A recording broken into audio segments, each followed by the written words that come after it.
ಇವತ್ತು ನಾನು ಮಾಡ್ತಿರೋದು ವಾಂಗಿಬಾತು. ಬನ್ನಿ ಮನೇಲೇ ವಾಂಗಿಬಾತ್ಗೆ ಪೌಡ್ರ್ ಮಾಡಿಕೊಂಡು ಹೇಗೆ ಗೊಜ್ಜು ಮಾಡೋದು ಅಂತ ತೋರಿಸ್ಕೊಡ್ತೀನಿ. ಒಂದು ಪಾತ್ರೆ ತೊಗೊಂಡಿದ್ದೀನಿ. ಅರ್ಧ ಸ್ಪೂನಷ್ಟು ಎಣ್ಣೆ, 1 ಸ್ಪೂನ್ ಕಡಲೆಬೇಳೆ, 1 ಸ್ಪೂನ್ ಉದ್ದಿನಬೇಳೆ.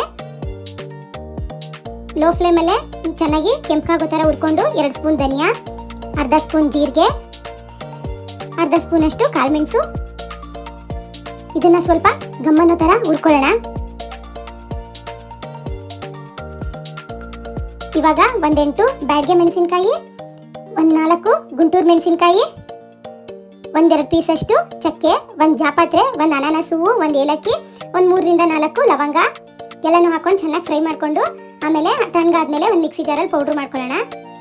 ಇವಾಗ 1 4 ರಿಂದ 5 ಟೇಬಲ್ ಸ್ಪೂನ್ ಅಷ್ಟು ಎಣ್ಣೆ ಹಾಕೊಂಡು ಸ್ವಲ್ಪ ಕಡಲೆ ಬೀಜ, ಸ್ವಲ್ಪ ಗೋಡಂಬಿ ಹಾಕೊಂಡು ಚೆನ್ನಾಗಿ ಫ್ರೈ ಮಾಡ್ಕೊಂಡು ಎತ್ತಿಟ್ಕೊಳ್ಳೋಣ.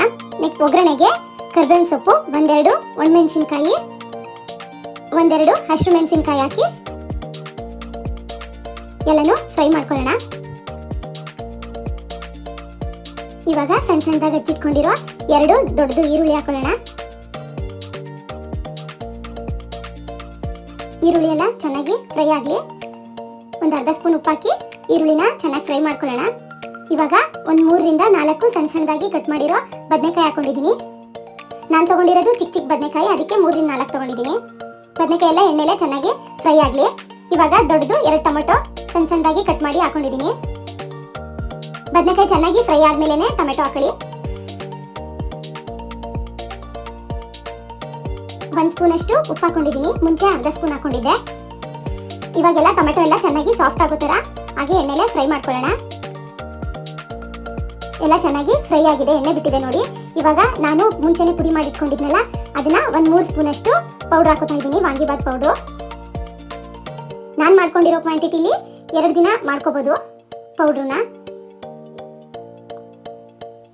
ಪೌಡ್ರೆಲ್ಲ ಸ್ವಲ್ಪ ಎಣ್ಣೆಲೆ ಚೆನ್ನಾಗಿ ಫ್ರೈ ಆಗಿ ಸುತ್ತ ಎಣ್ಣೆ ಬಿಟ್ಟರೆ ವಾಂಗಿಬಾತ್ ಗೊಜ್ಜು ರೆಡಿಯಾಗಿದೆ. ಇವಾಗ ಆಗಿದೆ ವಾಂಗಿಬಾತ್ ಗೊಜ್ಜು.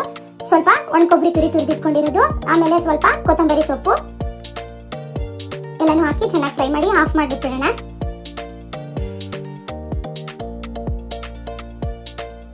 ಇವಾಗ ವಾಂಗಿಬಾತ್ ಗೊಜ್ಜು ರೆಡಿಯಾಗಿದೆ. ಬಿಸಿ ಅನ್ನಕ್ಕೆ ಕಲ್ಸ್ಕೊಂಡು ತಿಂದರೆ ತುಂಬ ಚೆನ್ನಾಗಿರುತ್ತೆ. ನನ್ನ ಚಾನಲ್ನ ಯಾರ್ಯಾರು ಸಬ್ಸ್ಕ್ರೈಬ್ ಮಾಡಿಲ್ಲ ಸಬ್ಸ್ಕ್ರೈಬ್ ಮಾಡಿ, ಲೈಕ್ ಮಾಡಿ, ಶೇರ್ ಮಾಡಿ. ನಂದೆಲ್ಲ ವೀಡಿಯೋಸ್ನು ಕಂಪ್ಲೀಟಾಗಿ ನೋಡಿ. ಏನಾದರೂ ಇದ್ದರೆ ಕಮೆಂಟ್ ಮಾಡಿ. Thank you.